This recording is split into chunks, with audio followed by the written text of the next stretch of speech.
So today I was joined by someone that I've followed for a number of years, someone who played a major role in building the Brexit Party, shaping Reform UK, and pushing the national conversation on sovereignty, borders, and the direction of the country. Ben Habib. We actually had a tremendous conversation. I had a number of questions I wanted to ask him that just didn't happen because of the roads we ended up going down. But it's really informative. Listen to what he's got to say. I think we kind of both end up on the same page, which I always knew we would be. But here we go. Let's get into it. Remember, all I'm offering is the truth, nothing more. So, hi Ben. We had the budget today. Rachel Reeves stood up in Parliament and said her bit. Got four key talking points that I think we should discuss before we go into anything else. First up, the two-child benefit cap. After quite a lot of years of them saying it's cruel, they've now abolished it from 2026. Hundreds of thousands more families will qualify for full benefits. Do you think this is genuine compassion, or is it a massive welfare expansion that we simply can't afford? And what does it say about Labour's economic direction? It's absolute stupidity to abolish the two-child benefit cap. What you're doing is rewarding people. Look, having children, as necessary as it is for the continued existence of our country, we must have families, we must have children. That's critical. As necessary as it is, you don't achieve that aim by uh, lavishing benefits on people who are least able to afford to have children. What you've got to do is somehow marry the need to have children in the country with uh, an incentive for work. And what she should have done, if she was thinking about this correctly, was to introduce a tax allowance for having a child so that only those who are working actually get the benefit. The benefit is about £3,000 per annum, roughly, give or Yeah. take. So she could have taken, so that's £15,000 worth of basic rate of tax income, if you're with me, because 20% on £15,000 is £3,000. She could have taken everyone on median wage out of tax. Yes. Yes. Out of the Because I agree with you, and ultimately I think anyone can make the assumption that this is just encouraging people to have kids as yeah, opposed to work. I can have loads of absolutely. kids, claim universal credit and benefits. I don't need to bother working. Absolutely. And the people will have children in order to get that money. As daft as that might sound to some people, well, why would you have a child just to get £3,000 per annum? You've got a child for life. £3,000, is just a one-off benefit per annum. People will do it. Yes. People will have children just for the sake of getting that income. But And that is those also a children, product of the fact that it's not worth them working, is it? Even though they might have raised national minimum wage today to £12.88, we know that's negligible. Anyone with a brain in their head sees that's 20 quid a week. It's nothing considering the cost of rising costs that we see. And it really frustrates me when they say inflation's coming down. But you and me both know that that's just word salad, because we know that once the prices rise through inflation, we don't get deflation, do we? You no. always hear austerity, we never hear prosperity. We always hear inflation, never deflation. So as much as they say it's coming down, the prices are still set at what they were. Very rarely Absolutely. does the cost come Inflation. down with it. No, absolutely. Inflation is a rate of change in prices. It's not an absolute measure of where prices are. Yes. And once they've gone up, they stay up. We've had very few deflationary periods in British history, and actually they can be as painful as inflationary ones. The best form of inflation, the best form of economic management, in my view, is mild demand-led inflation. So an economy which is doing well, people have got money, they're spending money, but they're not spending so much money that you get rampant inflation. You're just getting small amounts of inflation.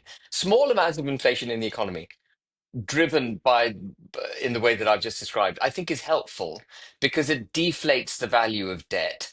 And over time, as the economy grows, even if you've got debt piles that look initially quite high, as a proportion of our personal incomes, our personal wealth, and the wealth of the country, it becomes smaller and smaller.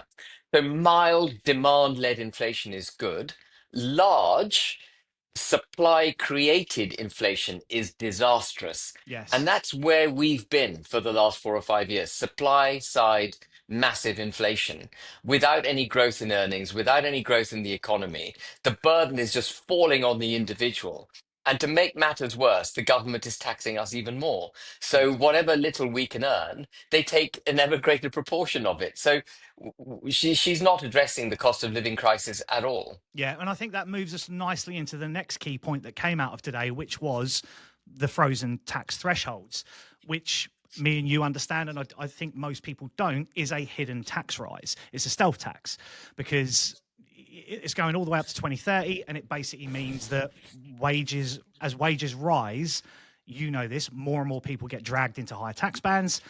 Um, so no rate rises on paper, but millions will still pay more money. So is this fair on working families who are already squeezed by No. inflation? It's completely detrimental, isn't it? And people will hear that reduced inflation, freezing tax thresholds, and think, "Oh, okay, I'm okay. Nothing's going up." Well, it is. Yeah.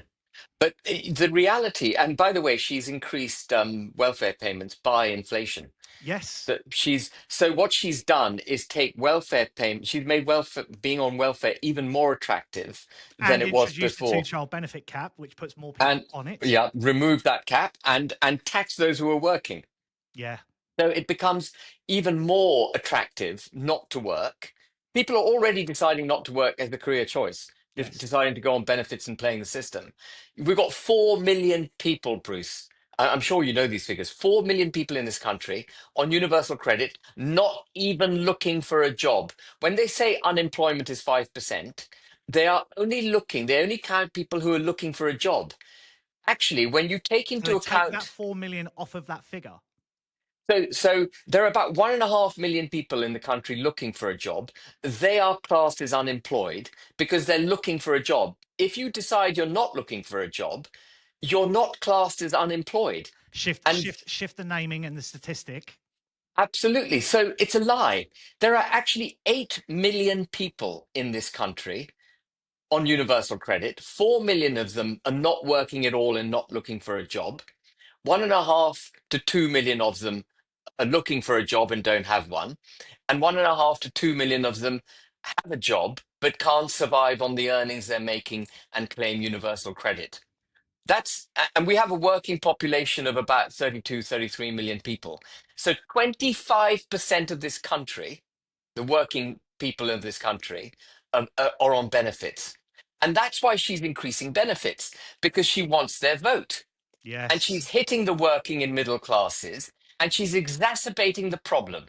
What she needs to do is reduce benefits, incentivize those people who are on benefits to go into work, and you do that by reducing the tax burden on people who are working. Which obviously, as well, we knew that when they increased the business insurance contributions and lowered the threshold, that decentivized businesses to take people on because it's costing them more money. And then obviously you add into now a national minimum wage increase, it makes people more expensive to hire. So Absolutely. it's and I think where people miss politics is they get very focused singular on policy or specific things that get said, but it's when you can join these together, don't you? You see, 100%, Bruce. And you've made one of the most pertinent points that is lost on most politicians. You cannot look at individual policies as individual policies. You need to look at what the total sum product of what they're doing is, how yes, that is going to change behavior. yes, We are organisms that are led by incentives and deterred by penalties. That's what we are. And every time they change an incentive and change a penalty, they create behavioral changes. yeah. And so you don't need to be a rocket science to see the kind of behavioral changes they're creating. This budget today was an absolute disaster. Well, I agree, and I think I was live streaming it today with a lot of my followers, and they were commenting, and I think for the first 40 minutes was the usual. It was just a word salad of waffle, blaming the Tories for this, that, and I mean, I've got no love for the Tories whatsoever. I've got no love for Yeah. Labour. These guys have had 100 years of ruining this. I wouldn't say 100 years of ruining the country, because Labour did some good things in the 40s with the NHS.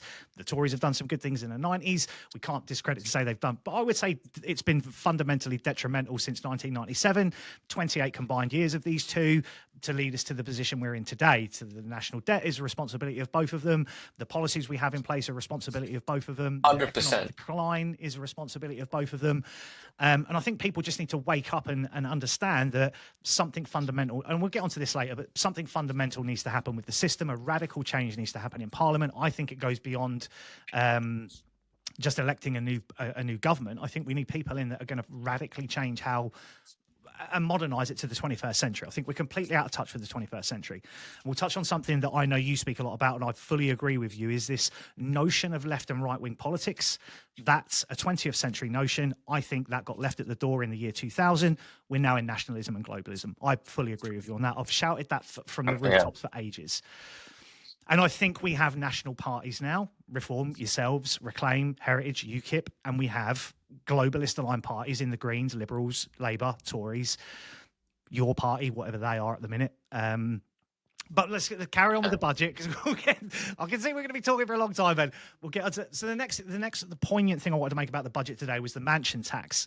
So a new council tax surcharge that hits homes over 2 million quid, plus higher taxes on property income, dividends and savings. Labour call it fair. Critics say it's a wealth grab. Is this genuinely about balancing the books or driving investment and capital out of the UK? Because that's the other thing, isn't it? Yeah. We've obviously seen the millionaire exodus, 12,500 millionaires over a 2-year period. Thousands. Yeah. I don't think people realise that we only have 170 billionaires in this country, and a lot of them create a lot of the jobs that are in this country.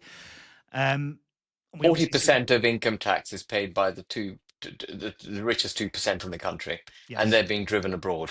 Yes. 40%. People have to remember that 40% of the income tax comes from the richest 2%. Yeah. Yeah. And I did a video on this the other day with the statistics of this, and it's all HMRC produced. This is not fluffing things or some independent organisation that are doing it. This comes directly from HMRC. So what's your opinion on this? Because So again, can I goes just to go the back policy. to the tax on homes? I don't think it's a council tax, Bruce. I could be wrong. The money is going to go to central government. Okay. And if it had been a council tax increase, it wouldn't be as sinister as what they've done. But actually, they've stepped round the councils, and they're going to take the money directly into their coffers. Okay. And and so this is not to increase the quality of your bin pickup, your local services, etc. This is to enrich the exchequer. This is a tax on wealth.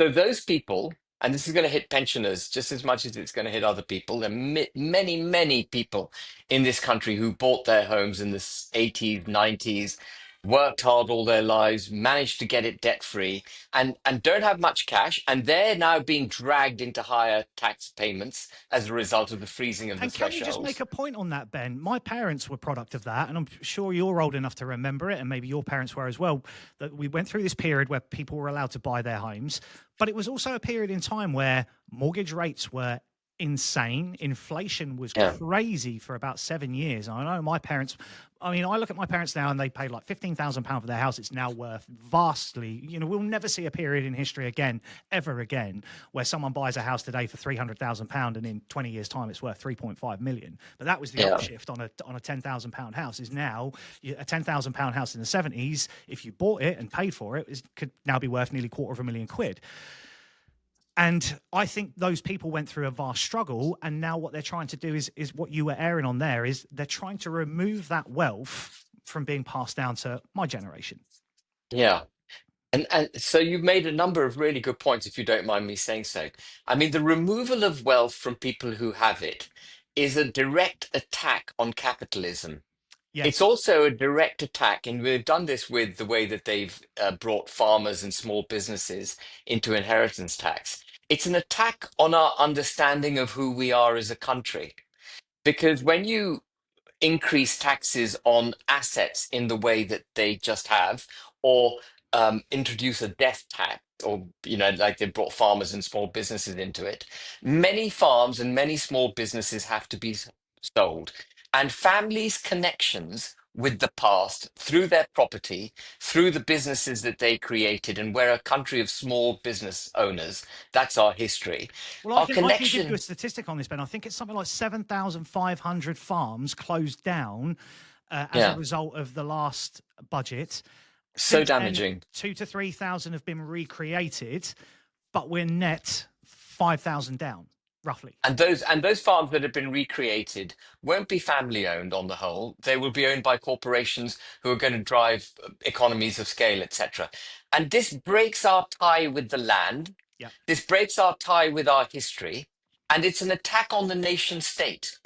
It's done in the way I see it. They do it on purpose because they don't want us to feel as if we belong. And this comes back to another point you made earlier, Bruce. You and I are obviously so closely minded. This is the globalist versus the nationalist. IHT, a wealth tax, all of this actually is against the interests of the nation state. It's obviously very damaging economically, but it damages our understanding of who we are as a people, and it's absolutely pernicious and sinister in the way that it does it. It wants to break. I had a book. Sorry, forgive me for a second, but it's a really interesting digression. IHT was introduced after World War One to pay for uh, the debts of World War One. I had a wonderful book on my coffee shelf. I probably still got it somewhere. Massively thick book of pictures of the great country homes that were literally knocked down after World War One because people didn't want to pay inheritance tax on them. Right. Statements of our past were destroyed on the altar of avoiding a tax. That is how damaging tax can be. And an attack on the wealth now, and a £2 million home in London is a middle class home. We've got to call it for what it is. Yeah. It's two and a half thousand Well, pounds on a we two see million these pound home. homes bought up by the likes of Serco and for social housing in boroughs in London, and that's what they're used for. Yeah, and the tax will fall on us, the individuals, not on companies that own these properties. And so the pensioners who've saved up and had these properties, they're going to have to sell because they haven't got the cash to pay 2,500. And those of us who there'll be some people, by the way, Bruce, young couples who've maxed out on their mortgage and now are suddenly going to have to, they're aspirational, they want to have a nice family, and they're now going to have to find £2,500 after tax to pay this wealth tax. And they're not wealthy, they're struggling. They will sell their homes. I had a call from a friend of mine who's in the residential market. I'm in property, that's my day job, Yeah. a commercial property as it happens. But I've got friends in the resi market, and they said the market in the £2 million plus home sector has just been dead. No Yes. one's transacting. And so, this idea that they're going to get more tax is also fundamentally flawed because stamp duties that they get every time a property sells is going to collapse. They're not going to get And the do you stamp think duty. it's part of a bigger agenda to have the likes of Serco and government contracts come in and swoop these up to then integrate them into the social housing system, to integrate them into some kind of refugee or asylum accommodation, or worse still, with regard to the farms and things, issue them into net zero, Th- use This that land for this net zero? this government is against aspiration. It's against the working and middle classes, and it's against private enterprise. This government, and including, frankly, the last few conservative governments, believe they can do everything themselves. They believe they've got the answers, that they will raise taxes from us, and then they will decide how they spend it. You never see them. They always talk about the risk of unfunded tax cuts as if that's like the devil of economics. They never talk about the risk of unfunded the risk of unfunded spending, which they do hand over fist all the Yeah. time, Yeah. including in this budget, including in her last budget, and and that's because they are exactly of the mind that you've just described. They want a top-down, government-run economy.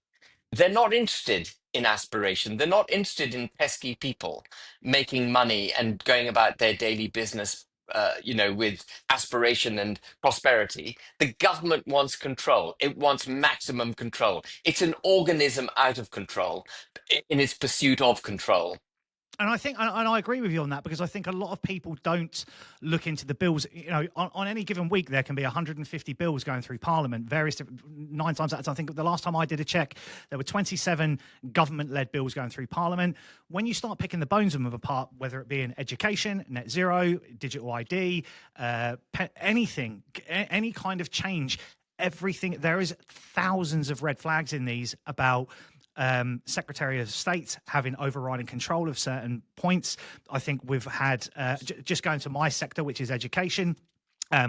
Before I left education, we were talking fundamentally about this, about the Institute for Apprenticeships, how they abolished that conservative created thing. They've radicalised how apprenticeships are done. They've now brought out Skills England. Part of the new bill gives the Secretary of State for Education decision-making finality on what qualifications are taught in construction. I mean, it's just That's mad. direct state control. It is direct state control. And we're seeing more and more of it. Digital ID, central bank, digital currencies. Of course, the biggest example of it was lockdown, stripping us Yes. of our civil liberties, sending us home, saying, no, we don't trust you to manage your own health. We don't trust you to look after your elderly and your vulnerable. We're going to do it for you. We're going to force you to go home. We're going to print lots of money, which is going to make the value of the pound in your back pocket. Again, hurting the working and middle classes more than anyone, because they don't have masses of savings in, asset, lots of assets. You get your paycheck, you put it in your pocket, you spend it during the month. And what they did by printing so much money during lockdowns, and indeed when they bailed out the banks in 2010, 2009, 2010, is Yes. devalue the pound in your pocket. They Yeah. hit the working classes and the middle classes. They talk about the broader shoulders. Every time they print money, actually, it's the working class who get hit. It's not the rich. And just as a point, because I'm probably, you're more schooled on this than me, but I generally look at it as a comparison to the dollar. So since I was probably in my late 20s, I remember when the dollar we used to get $2 to the pound. I think it's now down Yeah. to $1.11 to the pound. Would that be kind of a direct correlation in how you could measure that in the pound's worth compared to the Yeah, dollar? so I mean, every metric of the United Kingdom versus the United States is deteriorating. The Yes. US economy has practiced some really bad policies as well, but it is an energy-rich country, and it has just about every single industry that you can care to think of domestically available. It's got a phenomenal financial services sector, and it understands the need for growth. And whereas we had comparable median wages about 10 years ago, their median wages are now about 50% above where our median wage is. They have just gone on growing and growing and growing. The United Kingdom, in absolute terms, hasn't grown for the last 3 or 4 years. And in per capita terms, we've been in a recession for about 4 or 5 years. Yes. It depends on how you measure these things exactly. But Well, this is the funny thing, because the Chancellor will always measure our growth compared to the G7. And I made a point today when she said these words. I said, that's all very well her sitting there saying we're the fastest growing economy in the G7 compared to what? Economies that are tanking. So it's a very bold statement. yeah. It's a very easy statement to make, but it doesn't equal prosperity, does it? Yeah, and frankly, it's bollocks because because what matters is GDP per capita, but per individual. And with mass migration that we've had, actually GDP per capita we've been in a recession. We've been getting poorer for Yes. for years. This government hasn't understood that productivity is down. They keep scratching their heads thinking, productivity is down. What's wrong? Well, if you import lots of unskilled people into this country and then you give them benefits, you don't incentivize them to even work. Of course, productivity is going to go through the floor. Yeah. It's just so blooming obvious. Yeah, it's yeah, and I agree with what you say. I think it's just decline after decline in every government we've had. I find it shocking as well that we can probably. I've got a set of questions that I wanted to Yeah, yeah, ask yeah. you We've that talked a I lot. think we could so Yeah. easily cascade. I think me and you could have some great conversations, mate. We'll see where this goes, but Yeah, sure. I think we are aligned. I think we have a. I'll tell you what. I'm going to deflect off of one of the questions I was going to ask you because of what we've just said. Let's first talk about, before we get into advance and reform, let's first talk about what do you actually think we need to do? Because one thing I've always said, I think we need a radical shift in our voting system. I think we maybe need to change the whole makeup of parliament. My personal opinion is, as well, is I think a political party, this is one thing I've touched on with followers. I think a political party should be nominating its candidate, its cabinet before they get elected, and I think it should be separate. I think it should be taken out of the equation of voting. I think you should Yeah. vote for politicians in those 650 seats or increase it to 850 or whatever it is. Something needs to change in Parliament about its makeup. Something needs to change in the voting system. And I think we should make a shift to a political party has to nominate their cabinet prior to voting, because ultimately, I think normal people vote for the MP in their constituency. Most of us understand it's a party political system and you're voting for the greater party policy. But I think voting for political parties would change radically if, I mean, let's be honest, if Labour had announced their cabinet prior to being elected, how many people would have voted for it? Because Yeah. you see the likes of Jonathan Reynolds as a business secretary, a man who pretended to be a solicitor. You would question these things and say, why is this Yeah. person in this position? Do you think that's where we need to be going in the 21st century? Do you think we need to radically change? Get out of Parliament. Let's create a new building. Let's create a Parliament area in the centre of England and have it where hotels are that MPs can stay in instead of this whole expenses of houses and second homes. Do you think we just need a 21st century change of how politics is done? And What's we your opinions absolutely, there? yeah. So we absolutely need a change in the way politics is practiced. No doubt about that.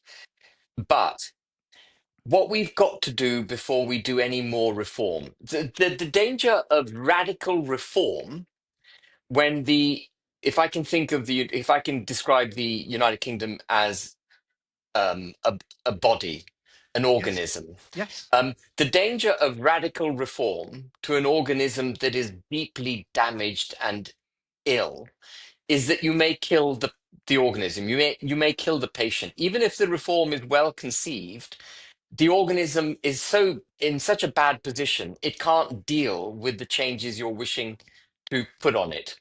And what we need to do as a first step in this country is to restore the country.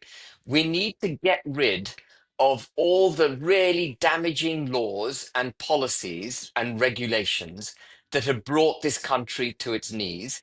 Go back to a period, and I do mean go back to a constitutional, cultural, economic period, in terms of design, which we knew kind of worked, so that we can find our feet again.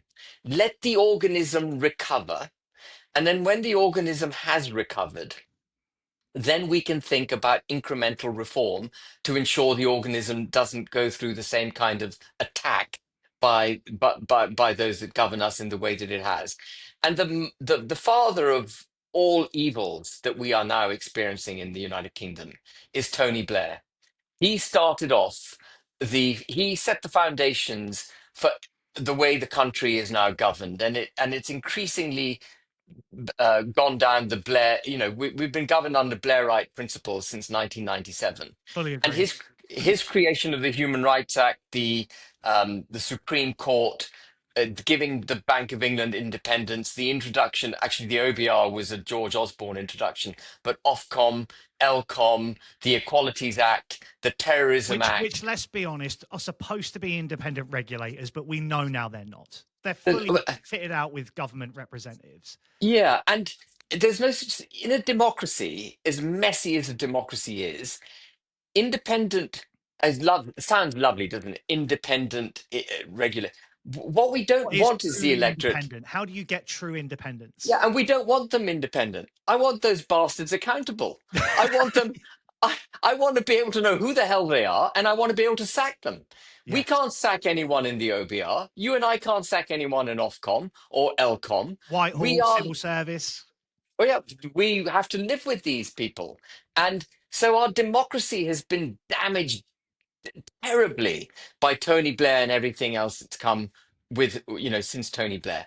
That has had a number of effects, one of which is a really dumbed down class of parliamentarian. Party politics has become the thing that matters, not the country. Not having really bright, capable people in parliament who are fearless speakers and can deliver the policies that they want. They're a bunch of party apparatchiks. I mean, you said it yourself. If Labour had put forward the cabinet that we now see, no one would have voted for Labour because we're just a bunch of morons, Well, frankly. I'm me and speaking. you can, in an educated conversation, sit there and say no one would have, but I think we know that there is a very Fewer people would have tribal voted. voting narrative in this country that still sees 9.6 million people vote in Labour and still sees 6.6 million people Yeah. vote Conservative. But there's the more I've become acquainted with parliamentarians, the more I realize really how underwhelming they are.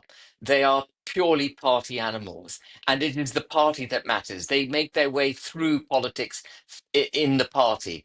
It's the party they suck up to, and so they're not doing stuff in the national interest. And I think what we've got to do is restore the United Kingdom back to something like what it was in 1996, Agree. and and then we need to then start the process of incremental reforms here and there, not dramatic reform. Dramatic reform is dangerous because you don't really know how it's going to end up. What we did so well as a country over hundreds of years, one of the reasons we were such a wonderfully stable, we were regarded as the bastion, the mother of modern democracy, the bastion of stability. The most exciting thing that ever happened in the United Kingdom was cucumber sandwiches at 3 o'clock in the afternoon. That was our reputation. And we've been in constitutional crisis since 2016. And it's because we can't come to terms with all the dramatic changes. And we've just got to make changes slowly. Once we restore the country, make changes slowly so we can step forward, check that the change we're making works. It's not going to be too disastrous, that our democracy is still intact, our economy is intact, our culture is intact, and then make another step and so on and so forth. And what I'm trying to do in advance, we can talk about reform later if you like, but what I'm trying to do in advance is to preempt any regulatory change or constitutional change that would require political parties to behave the way advances, but actually to be the party that absolutely says what it's going to do, makes it abundantly clear to the entire electorate what it is we wish to do, to the point where we will have draft legislation ready at the next election for the manifesto, so that if we form a government, if Advance is part of a government in 2029 or forms a government in 2029, um, when we go into Parliament, we will slap down the draft legislation which the British people had approved, and we will say this has to pass Parliament without any amendments. It has the sanction of the British people. Not the civil service and not the Lords will be able to stand in our way. And it is that clarity of declaration, that clarity of intent and purpose, that is the only thing that is going to enable this country to find a way back to safety.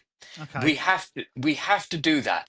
And the vast majority, sorry, I'll shut up in a No, second, you're all Bruce. right. No, carry Yeah, on. yeah, yeah. Honestly. The vast majority of what an advanced government will do at day one is the burning of everything that Blair and his successors did since 1997. We are going to restore our country back to a position which we know worked. Indefinite leave to remain is going to go. Anyone who's been granted ILR under this Starmer government, in other words, the Boris wave, they're all going to be stripped of it. No foreigners are going to get benefits. There are 1.5 million foreigners on benefits. Anyone who's entered this country illegally will be detained and held in detention until they're deported. And we're going to be absolutely clear on all of this. And part of it is properly extricating ourselves from the EU. One of the reasons we've been in constitutional turmoil is because the people voted in 2016 to leave the global order. That's what we voted for. And We it happened in voted for name only, didn't it? Me and you both know that. I think, it. and everyone always touches back onto the withdrawal agreement. And I've done many videos on this about going back to Farage and the negotiations were done. I know you were part of this. How MPs were stood down to give the Tories this win that they got in Yeah. 2018. Boris comes in with his botched agreement. We both know that what was promised and what got delivered in 2021 radically changed after the Conservatives got over the threshold. They effectively used your work. Nigel, go back to you were reformed then, and what got stood down then. What happened? You obviously know more about this behind the scenes than I ever would. I can see what's published, what's actively there for people to, not what the mainstream media, which is what for me, half the people that are Remainers just look at the mainstream media narrative. We know that in that withdrawal agreement, we retained, what was it, something like 4,000 directives from the EU under the promise that the So, Conservatives would change yeah. them, and only 1,000 ever got done. So we still retain something like 3,000 directives and pieces Yeah, of it's not legislation. directives, it's much worse than that. Directives, so there are two forms of legislation that we adopted from the EU.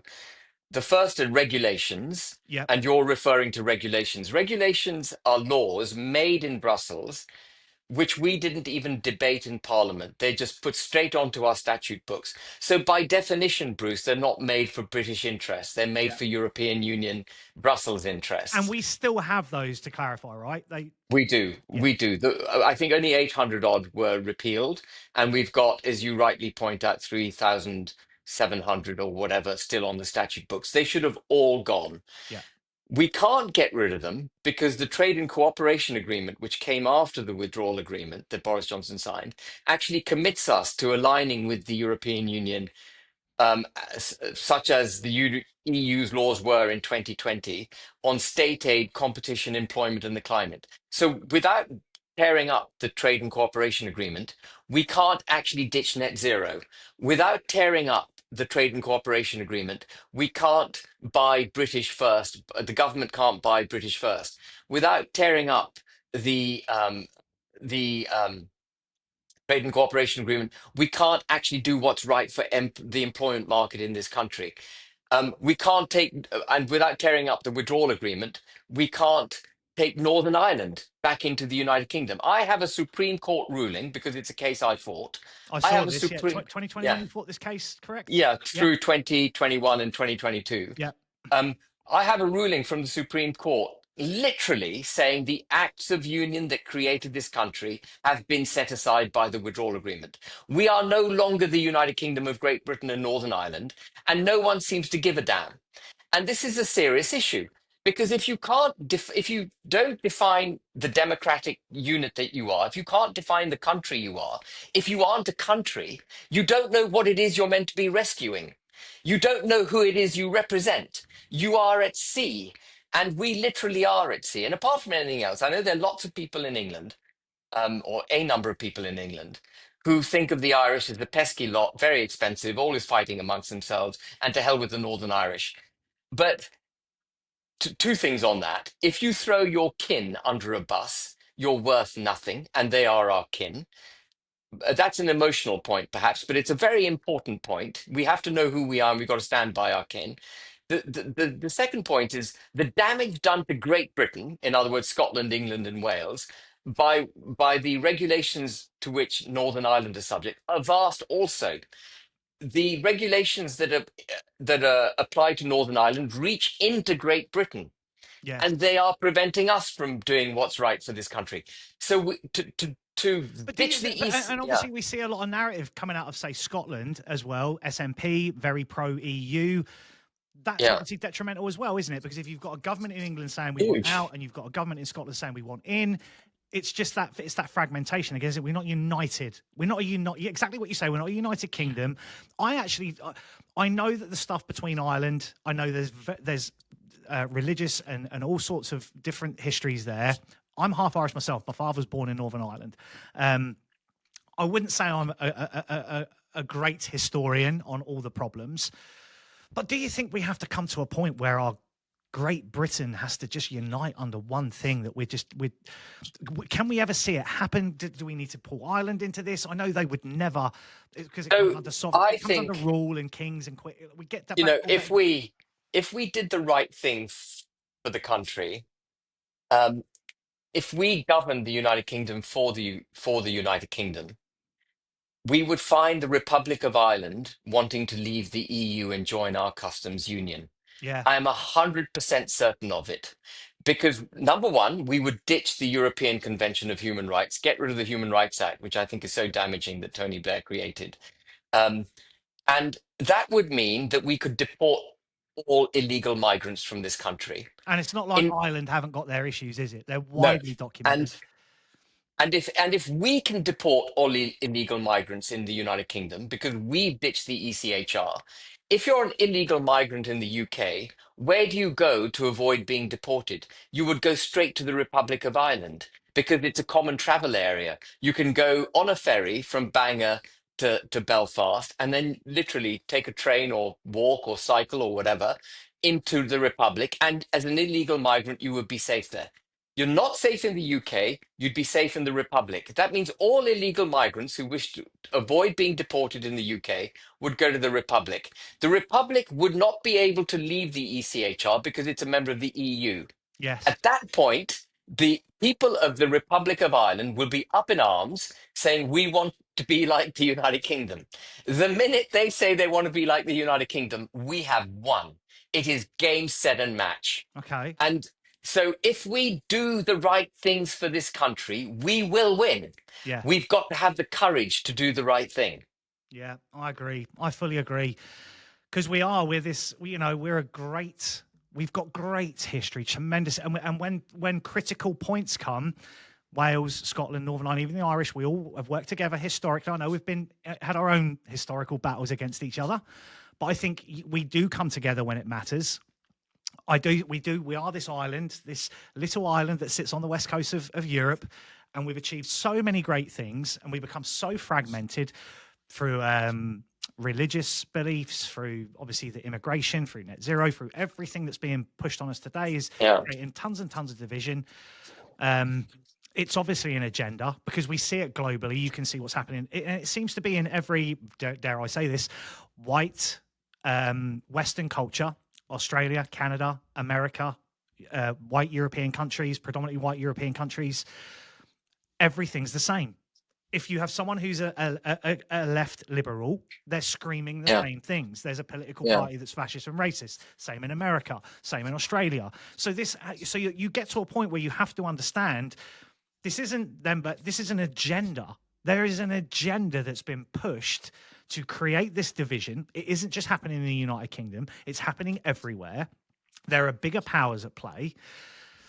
How big is the fight, Ben? Because the funny It's thing huge. is, I wrote this entire list of The questions. fight is huge. I love how our conversation's going. I'd rather talk about this. How do we, because we can go on to advance and reform. Let's get onto that for briefly. I don't want to go too much into what I was going to talk about this because I like the conversation we're having better. So the argument, no, not the argument, but you clearly align with something I said earlier about left and right wing politics. For me, 20th century notion. We're in the 21st century. We're nationalism, globalism. This is where I'm going to quiz you on or mark a point of where you've said things. So you're saying that Advance don't split the right wing vote. You're very correct, but you do split the national vote because it's a national vote now, isn't it? Nationalism, globalism. If Reform are representing nationalism, which I think wholeheartedly they do, yourselves, Well, that is what we have to debate. There we go. Yeah. Okay. So So let's say this.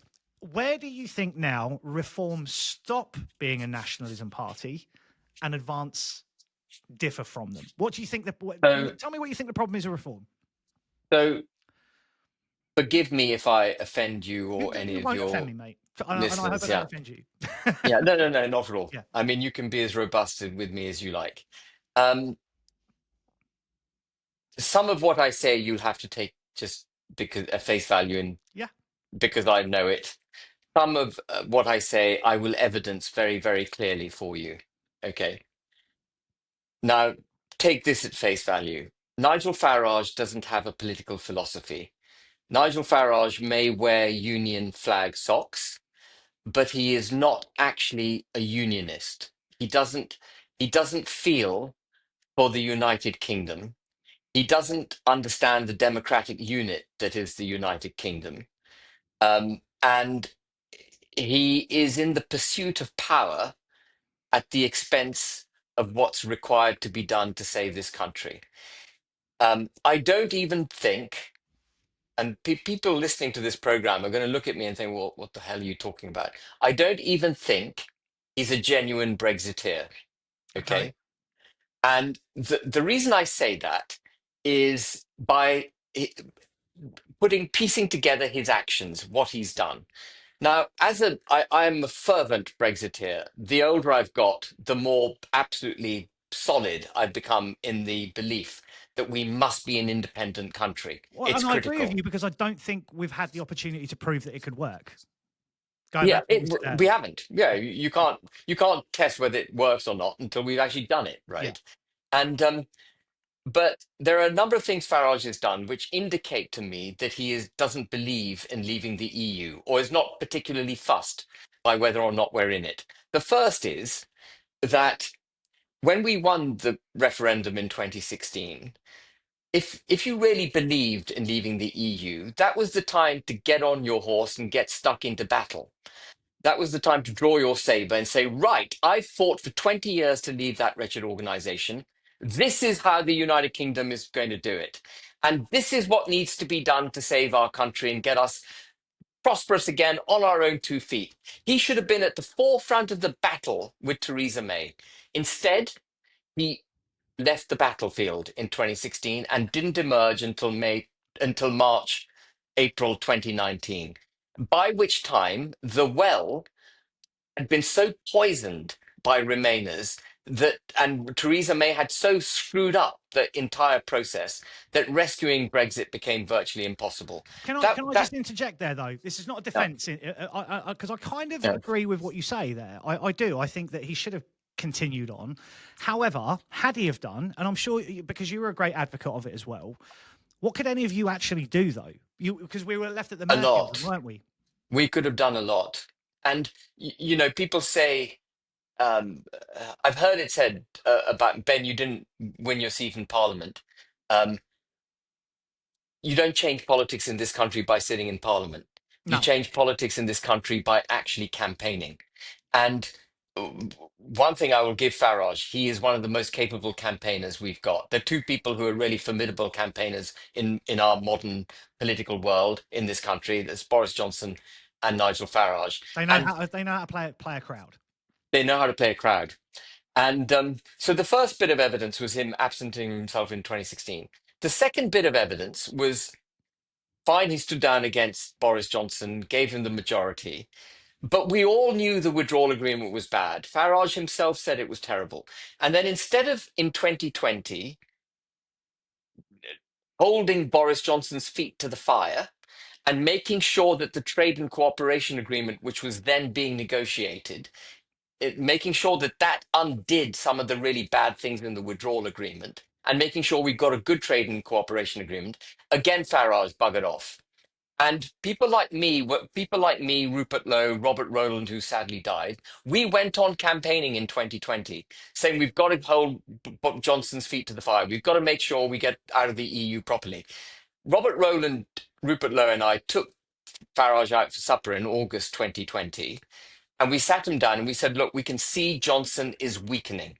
He is going to give in on this deal. We're going to get a shit deal. Sorry, forgive my language, No, but we're yeah, no, speaking but you're right, openly. and he did because anyone who does the research on this will know that that it got changed, Yeah. fundamentally And changed. and so we said to Farage at supper, we said, Nigel, we need you back in politics. What do we need to do to get you back on the battlefield so that you will hold Boris Johnson's feet to the fire? Because whatever we are, we haven't got your voice, And he said, I've had enough of it. It's all right for you, Ben. You were born with a silver spoon up your ass. By the way, I wasn't born with a silver spoon up my ass, but it's academic. And he said, I want to go off and make money. And if he'd stood his ground, we would have had a much better trade and cooperation agreement than the one we got with Boris Johnson doing whatever the hell he wanted to. And then, so that was the second red flag. The third red flag was I fought this campaign to get the Northern Ireland Protocol removed. I went to the Supreme Court. I Yep, had I've zero read up on it, support. mate. Yep. I had zero support from Farage. I asked him for support, zero support. Never spoke up for it. He was off doing whatever he was doing. He wouldn't support the battle. And the battle was important for the United Kingdom, not just for Northern Ireland. It was a battle that we had to win for the United Kingdom. And then there's something mucky I need to tell you and your viewers about. The person who bankrolled the Brexit party is a guy called Christopher Harborne. Uh-huh. He put about 14 million quid behind the Brexit party. And he used to tell me that Christopher Harborne told me that the withdrawal agreement was awful, etc. Wind the clock on to November 2022. Boris Johnson had just been ousted as Prime Minister, and Christopher Harborne donated 1 million quid to Boris Johnson. 1 million quid. And this was when Richard Tice was trying to recruit me into reform because I'd left the party by that Yeah, yeah, stage. yeah, And I said to him, look, I've got a real problem with Christopher Harborne. We stood down against Boris Johnson. We thought because we wanted to avoid a Corbyn government.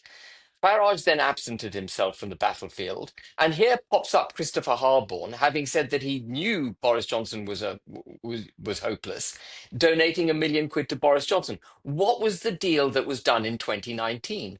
What behind the doors deal was done in 2019? Because why would he give 1 million quid to Boris Johnson?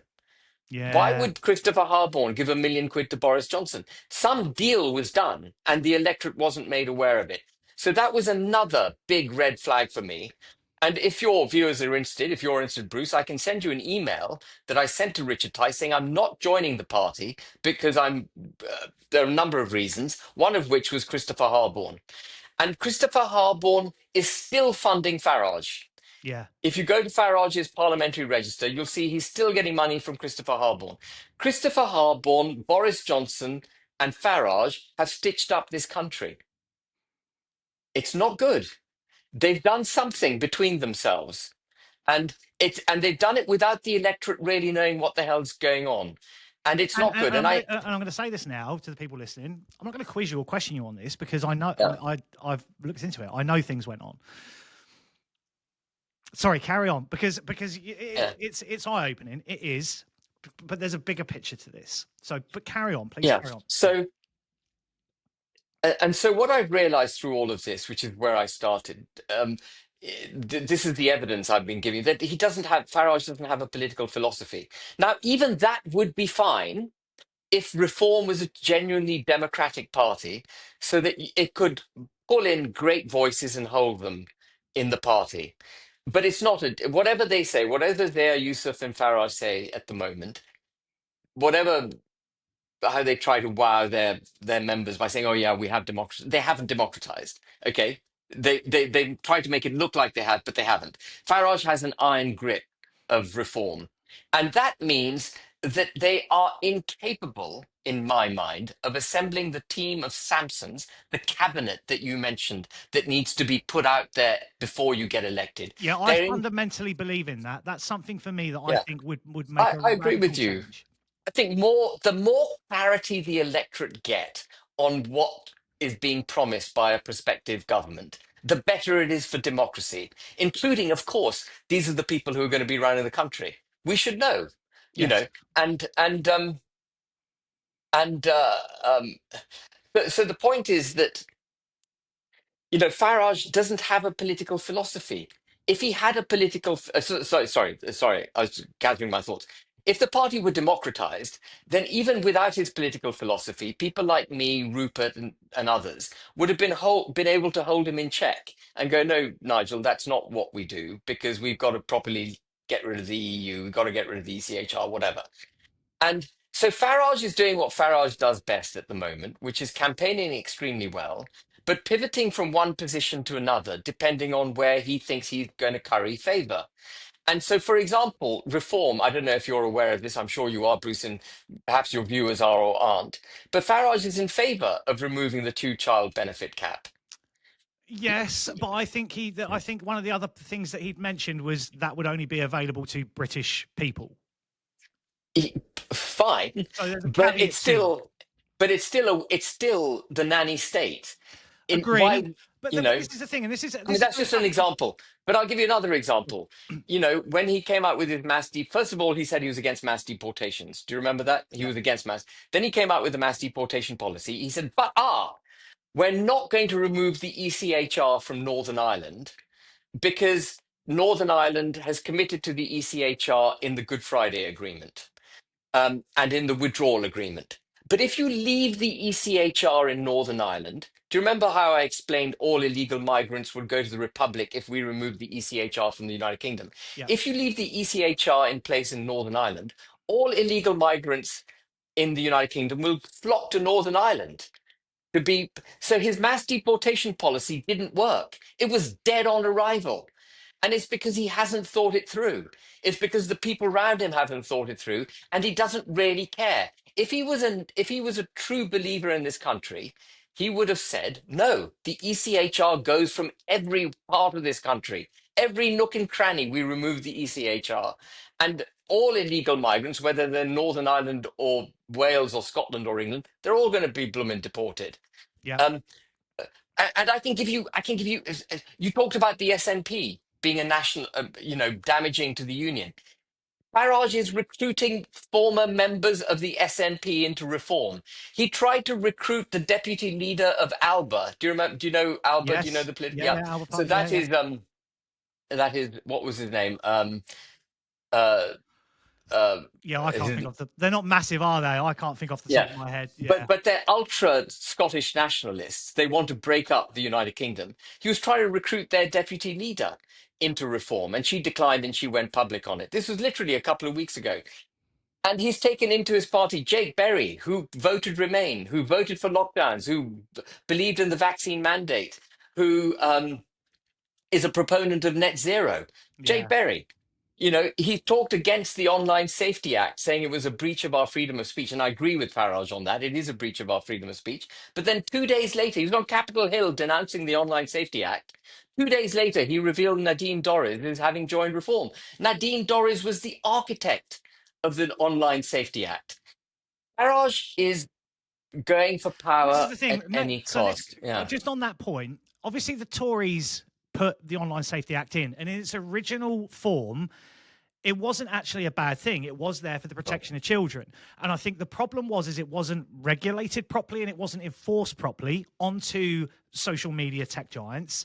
And then what Labour have done is re-changed it to enforce that, but they've added their caveats, haven't they? Which is to basically monitor speech online. So it's they are two very different bills still under the same name. They're not, Bruce, I'm afraid. That may be a convenient theory, but when the online safety bill was first Yeah. revealed, many people, including myself, spoke out against it. We could see exactly where it was going for control of Like freedom a of speech pre-foundation to regulating online speech. to where we're going. And Yeah. I mean, you don't give effect to the radical change that you and I both agree the country needs by infesting yourself with Scottish nationalists, former Tory failures, and other Tories who've been part of creating the problem. On the one hand, Farage denounces the Conservative Party. On the other, he's busy recruiting everyone out of them. And these are inconsistencies that are fundamental. And I'm not having a go.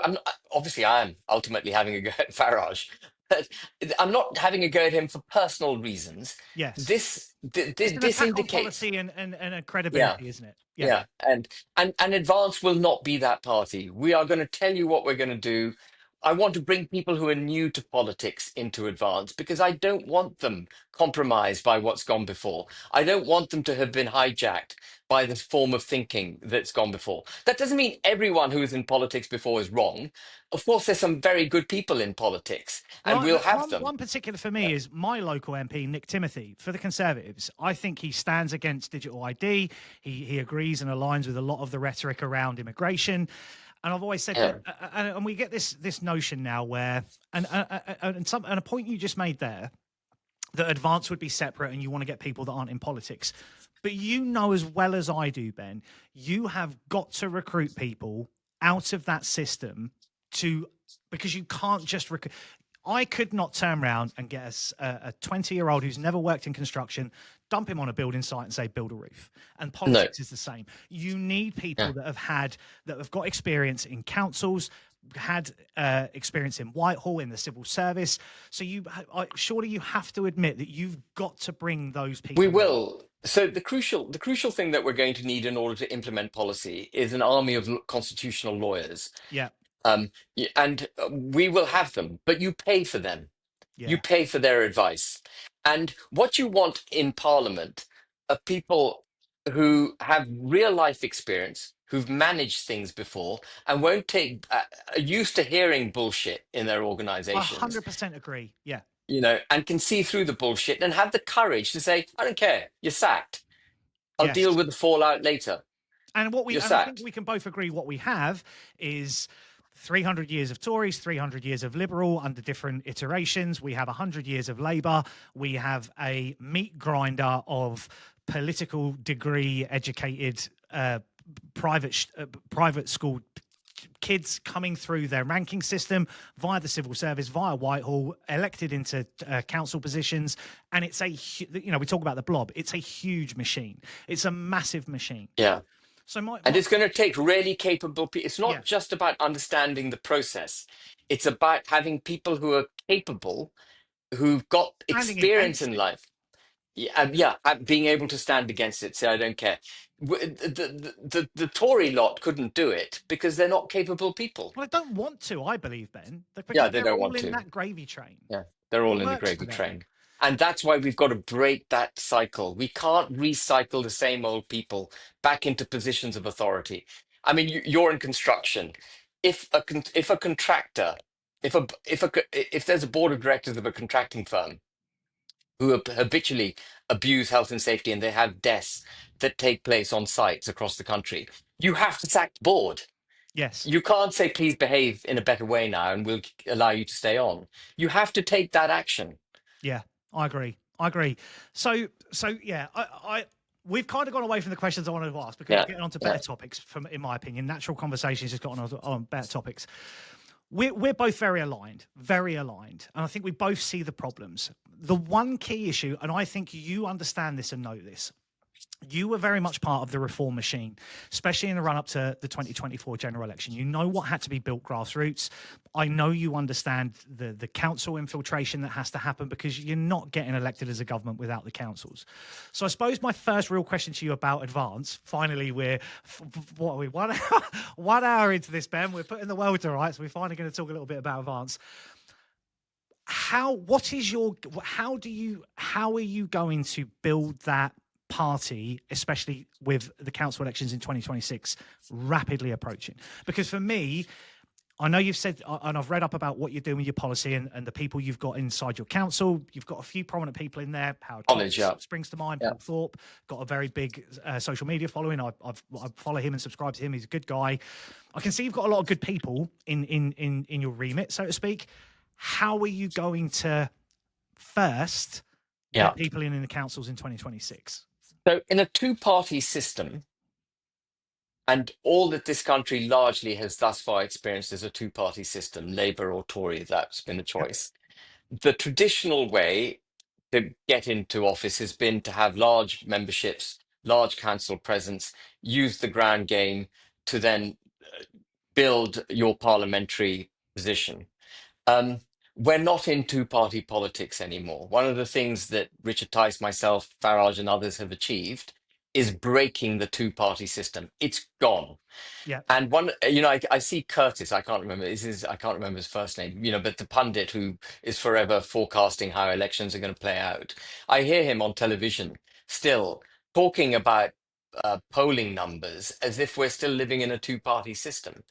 The proportion of voters you now need to get an outright majority is even higher than it used to be in a two-party system. To get an outright majority in a two-party system, you needed 35 to 36% of those who vote Usually to equates win. about 10 million people, doesn't it? Yeah. Exactly, minimum to get a proper. But so that's interesting. Minimum, I said 9 to 10 million. Yeah. In the last election, the Labour Party got 9.7 million votes, or whatever it was, roughly 9.7 million votes. It got a thumping majority because the last election was the beginning of it not being a two-party system. Yeah. And you were beginning to see how this thing can bifurcate. Now what you've got is Reform on 30%, or 28, 30%, Tories on 18 to 20%, Labour on 17, 18%. it is a split field. And we saw what happened in Caerphilly. People teamed up, and even though Reform had the largest vote share by the polls, it lost that by-election for Yeah. Caerphilly. And so we're going to get very topsy-turvy results coming out. And so my focus, I agree, traditionally, we would have had to go through councils to get to the general election. My focus, however, is on the general election in 2029. My But that's first the thing, Ben. A focus, lot of people are saying it could be 2027, and I fundamentally think it will be. I think that, I well, we'll think, especially see. off the back of this budget, I think the way they're polling is, I don't think the general public are going to stand it for much longer. I Well, think it's let's see going to what be, happens. yeah, I mean, if it's 2027, advance is going to be challenged. yeah, We're challenged anyway for 2029. yeah. We're a brand new party. But if but my plan is I'm for glad you said that 2020. because it does it is honesty. That's flat out honesty. I'm glad you said that because it is a challenge. You know, it's a challenge. Yeah, I think you know the work you did with absolutely. Reform to get those. Unfortunately, you didn't get that seat, and I'm gutted for you for that because I will say this now. What I'm going to, which I know a lot of the followers that follow me will say the same thing. A lot of us, Ben, extremely gutted about the split with you, Nigel, and Rupert. I'll say that Yeah, outright because I'm I think gutted you too. three. I know you say things about Yeah. Nigel, but I think I don't understand. I don't know the back end of it. None of us do. You have your side. Well, He I've has given his you side. some of it now. You Yeah, know, I the know some of money, it the now. lack of But philosophy. I Yeah, think if the reality is, we're talking about the voting intentions and stuff like that. We also know that 20 million people did not vote in that general election. Historically, 10 to 11 million people don't. So it was a staggering number that didn't vote. We're seeing very low numbers in by-elections and council elections, usually between 30 to 40%. Maybe you get a spike in some areas, maybe in London. Um, you and I both know, and I think we both know, this next election is critical that we remove yeah, this establishment. So, yeah. So the question, so Bruce, if reform is infected with former Tories, SNP, yeah. National, and a whole load, and they've even got Labour. They've got a member of the Fabian Society in Stevenage having Can I joined. just If they're interject there? Just a yeah, point. I get yeah, what you're saying with that. I absolutely get what you're saying with that. yeah. I'm not infected by it.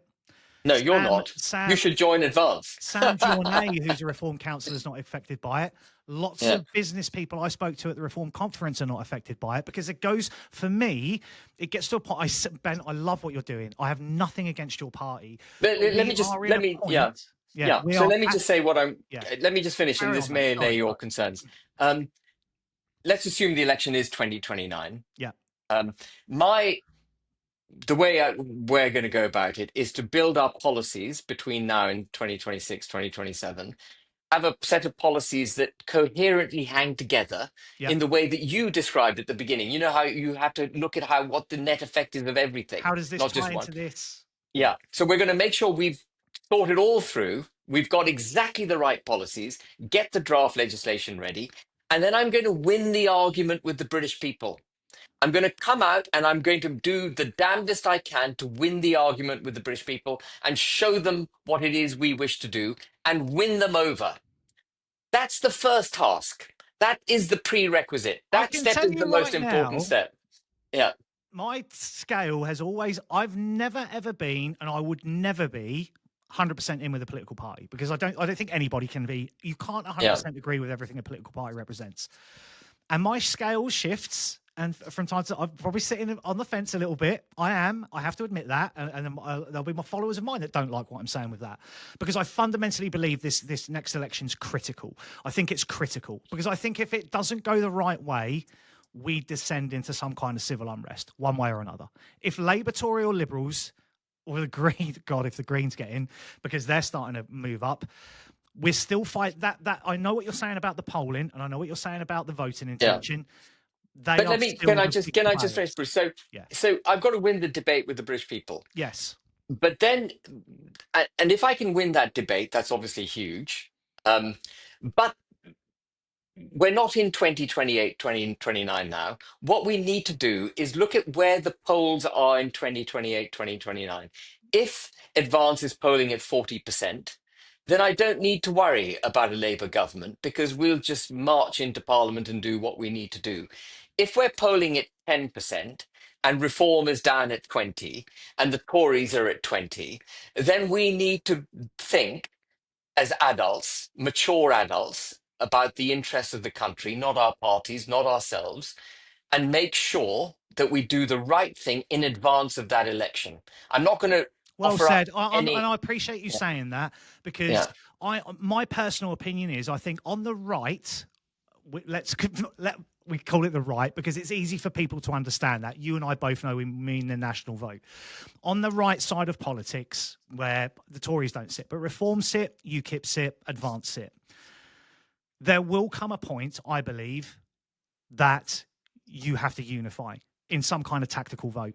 A party has to be picked to get the change we need. I know you don't believe Reform will come through on it. I personally believe that Well, party is let's see. accountable. Maybe I'm wrong. Maybe I'm Yeah. wrong, Bruce. I I'd think the be. party has to be Yeah. accountable to the membership. And I think with the membership they've got, and definitely the people I speak to, and believe me, I love what you're doing and I support what you're doing. I'm going to pay a membership for you as well. I don't know if you can be a member of two political parties. You're not I allowed love to be what of both of mine. you Yeah. do. But Yeah. I can resonate with normal working class people, farmers, builders who support Reform. I can resonate with the people that support Advance. I have to sit from what I've done, where I am, in how do we get this change to happen? Because I think you've got Advance have got. I think you'll leapfrog you, Kip. I think you're leaps and bounds Well, we're ahead. already 10 times. We're 10 times the size of UKIP Yeah, and already. the Yeah. other parties, Reclaim, Heritage, I They're don't. nothing. They're Yeah. just them minnows. They're very small. Yeah. Yeah. So it's really you in Reform, and we've spoken and spoken and spoken and spoken. Um, But you and me both know look, Bruce. what's the best way to change. Let's not prejudge the position. Nah. I don't trust Farage. I Yeah. think he's got it wrong. I think he's going to let people down. Yeah. I don't think he's the change that we expect. But I could be wrong. Yes. And I'm 60 years old. I'm not in this to get rich. I'm not in this to make a name for myself. If I'm proven to be wrong and he surrounds himself with great people, he comes out with great policies, and it's clear that he is, and he's polling it, whatever, then fine. I've done my job. And thankfully, I can then leave and go and sit on a beach with a pina colada or a lager or whatever it is, you know. So yeah, that was kind of. I mean, we both I know. sadly, I don't think I'll have the Where are opportunity you? of a Where pina are you actually? colada. Let's just talk a little bit about Advance, just briefly. I think we've Yeah. covered some very good conversations. We've gone totally off anything that I actually wanted to talk about, but it's brilliant because it's natural conversation. I think it's better. What's your biggest challenge, do you see? What do you think Advance's biggest challenge is? Because I think you and me both agree that you're going to have to recruit in from maybe you get disgruntled Reform councillors or Tory Oh, but councillors. we've got loads lined up. Yeah, They're yeah, just waiting for us to get registered with the Electoral Commission. yeah, There are many contacting me all the time saying, I want to join Advance. I want to join Advance. perfect. So you're going to have a foothold and you may have councillors in positions who are going Yeah. to defect to you. So you're going to start making some waves, which is good. Will the decision come from you, like you just said? If reform, I mean, I don't think we really speak about the Conservatives now. I think we can both agree they represent something that the British people don't want. You and Reform Yeah. are going to be the new guys, and whoever gets that win gets that win, be it in opposition or in government. The general public, I think Reform have got a 5-year head start on you. I think people don't necessarily see what you see today, what you're talking about, because they're not directly involved with Nigel or with the higher end. They speak with people like Layla Cunningham. They speak with Sam Journet, who's the councillor. They obviously, I mean, talk Leila to- Cunningham looks yeah, very convincing. I yeah. I agree. talk Yeah. to a lot of people inside the party.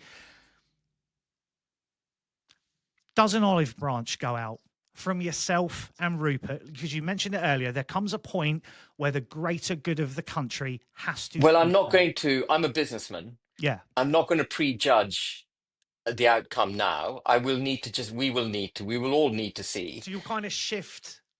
I'm gonna absolutely, Yeah, no plan survives first contact with the enemy. yeah, yeah, yeah, I need to see what happens. Let's see how yeah, this plays out. What I do feel, Bruce, is that I owe it to myself, I owe it to my children, and I owe it to this country to have a go to do the best I can for the country.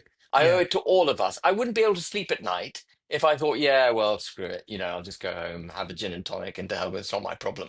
I wouldn't be able to sleep at night. I'd be uncomfortable. I'm going to give this the best damn fight that I can, and let's see if we can win or find a mechanism by which we all win collectively. It doesn't matter to me whether it's Advance that wins or some other amalgam or whatever. Something new may emerge.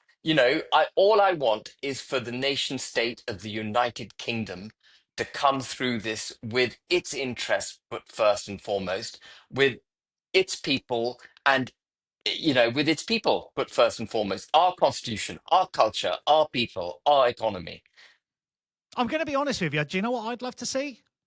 Just because of the people I meet in reform, I'd love to see reform in government and you in opposition. How much Oh of a God. how much of a turnaround would that be?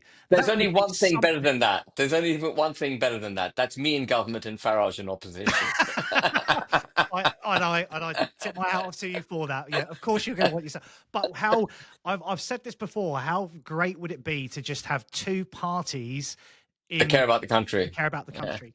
Again, I do take on board what you said about Farage. I do take on board what you're saying because you definitely have a personal relationship there, different to what any of us will know about. And I think we all want the same thing. That's the thing, isn't it? We all want the same thing, and we just want to get. And again, like you said, no decision can really be. I think we have to look at what comes off the back of the council elections, especially in London. 32 boroughs in London are up for grabs. Is Howard going to be standing for Advance in any of Well, we'll those? see. Howard is a member of the college, and Yep. under the rules of Advance, if you're a member of the college, you can't stand. So Okay. if he does want to stand, then he'll have to stand down from the college if Okay. he wants to I stand. probably think he's more beneficial in your college. He's got a lot of experience. He's one of the people in Yeah, your. and I mean, we're already beginning the process of finding candidates. We've already started making policies and everything. We're not even registered as people. We know we're only 150 days old, Yes, and of we've course, got of course. nearly 40,000 members. Yeah. It's we're the seventh largest political party in the United Kingdom, It's like good, that. isn't it? Yeah, I Yeah. think it's admirable what you're doing. I do, and I stand with you. I do stand with you. I'm not against you. I'm not against anything you because I think with the conversation we've had today, we very similarly aligned. I come from an education background, actually a construction then education background. So I worked for Right. 8 years in apprenticeships. I did digital tech for a little while as well. I've got a lot of ideas around apprenticeships. I've submitted those to reform, whether they listen to them or not. But I think we all want the greater good for this country, and I think it's nice that you're doing what you're doing because I do think you need to be there to hold reform to account. I do think they need holding to account. I've done it myself. I started a petition a long time ago for the democracy of Reform UK. That's on change.org now. It can be seen. 10,000 people signed that. Well done. We Well wanted done. democracy Yeah.